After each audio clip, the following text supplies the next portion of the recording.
নজির গড়ে পর্যটনে দেশের প্রথম সারিতে উঠে এসেছে বাংলা। কেরল, কাশ্মীর, উত্তরপ্রদেশ, গুজরাট, রাজস্থানের মতো রাজ্যকে টেক্কা দিয়ে বিদেশি পর্যটক টানায় দেশের মধ্যে দ্বিতীয় বাংলা। এতে অন্যতম অবদান রয়েছে দীঘার জগন্নাথ ধামের। এই মন্দিরের টানে প্রচুর বিদেশি পর্যটক দীঘাতে আসছেন।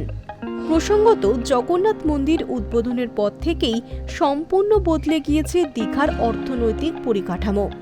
গত বছর এপ্রিলের শেষে জগন্নাথ মন্দির উদ্বোধনের পর দীঘার অর্থনীতিতে আমূল পরিবর্তন এসেছে। মাত্র 6.5 মাসেই শহরের ব্যবসায়িক লেনদেন 100 কোটি টাকার গণ্ডি পেরিয়ে গিয়েছিল, যেখানে আগের বছরে লেনদেনের পরিমাণ ছিল 50 থেকে 60 কোটি টাকা। এবার দীঘার সেই জগন্নাথ মন্দিরের বর্ষপূর্তি হতে চলেছে। তার জন্য এলাহি আয়োজন করেছে মন্দির কর্তৃপক্ষ। গত বছর 30শে এপ্রিল অক্ষয় তৃতীয়ার দীঘা জগন্নাথ মন্দিরের দ্বারোদ্ঘাটন হয়েছিল। বর্ষপূর্তির আবহে এবার মন্দিরের প্রাণ প্রতিষ্ঠা হবে গৌর নিতাইয়ের। ইতিমধ্যেই শুরু হয়েছে তার প্রস্তুতি। মন্দির চত্বরে সাজু সাজু রব। ভক্তদের আকর্ষণ করতে এবং আধ্যাত্মিক গুরুত্ব আরও বাড়াতেই এই উদ্যোগ। এবার 19শে এপ্রিল অক্ষয় তৃতীয়া। ওই দিন থেকেই নানা অনুষ্ঠানের আয়োজন করা হয়েছে। মন্দির কর্তৃপক্ষ জানাচ্ছে 20শে এপ্রিল প্রথম বর্ষপূর্তি উদযাপন হতে চলেছে। গত বছরের ঐতিহাসিক প্রাণ প্রতিষ্ঠার 1 বছর পূর্তি উপলক্ষে এই অনুষ্ঠানকে ঘিরে আয়োজিত হবে মহাব্রহ্মোৎসব মহোৎসব, যেখানে দেশ বিদেশের অসংখ্য ভক্তের সমাগম হবে। এই বিশেষ দিনে মন্দিরে অনুষ্ঠিত হবে শ্রী শ্রী গৌর নিতাইয়ের প্রাণ প্রতিষ্ঠা, যা এই উৎসবকে আরও আধ্যাত্মিক গুরুত্ব প্রদান করবে।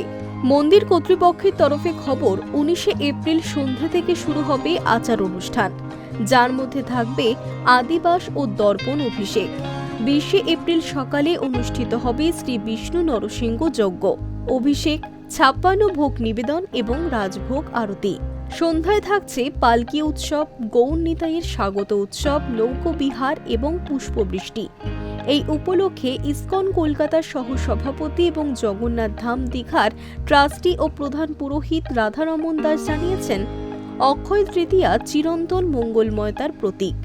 ভগবান জগন্নাথের অশেষ কৃপায় এই ধাম 1 বছরের সেবা ও ভক্তির যাত্রা সম্পূর্ণ করছে। শ্রী শ্রী গৌর নিতাইয়ের প্রাণ প্রতিষ্ঠা প্রসঙ্গে তিনি বলেন, এই পবিত্র দিনে গৌর নিতাইয়ের প্রাণ প্রতিষ্ঠা এই ধামকে আরও জীবন্ত, ভক্তি ও সংকীর্তনের কেন্দ্র করে তুলবে। জানা যাচ্ছে, জগন্নাথ দেবের বিগ্রহের ঠিক বাম দিকে স্থাপন করা হবে চৈতন্য মহাপ্রভু ও নিতাইয়ের বিগ্রহ। গৌড়ীয় বৈষ্ণব মতে চৈতন্যদেব রাধা কৃষ্ণের অবতার, তাই তার উপস্থিতি জগন্নাথ দেবের সঙ্গে এক বিশেষ আধ্যাত্মিক ঐক্যের প্রতীক হিসেবে ধরা হয়। এই ভাবনাকেই গুরুত্ব দিয়ে দীঘার জগন্নাথ ধামে এবার এই নতুন সংযোজন করা হচ্ছে।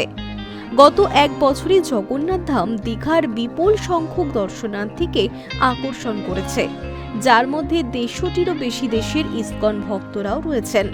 এই মন্দির দীঘাকে একটি সারা বছরের আধ্যাত্মিক পর্যটন কেন্দ্রে পরিণত করেছে এবং স্থানীয় অর্থনীতির উন্নয়নে গুরুত্বপূর্ণ ভূমিকাও পালন করেছে।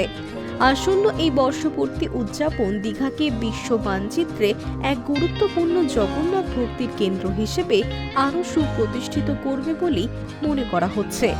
জানা যাচ্ছে, গত 1 বছরে প্রায় 1 কোটি ভক্তের সমাগম হয়েছে দীঘার জগন্নাথ মন্দিরে। Hi news network.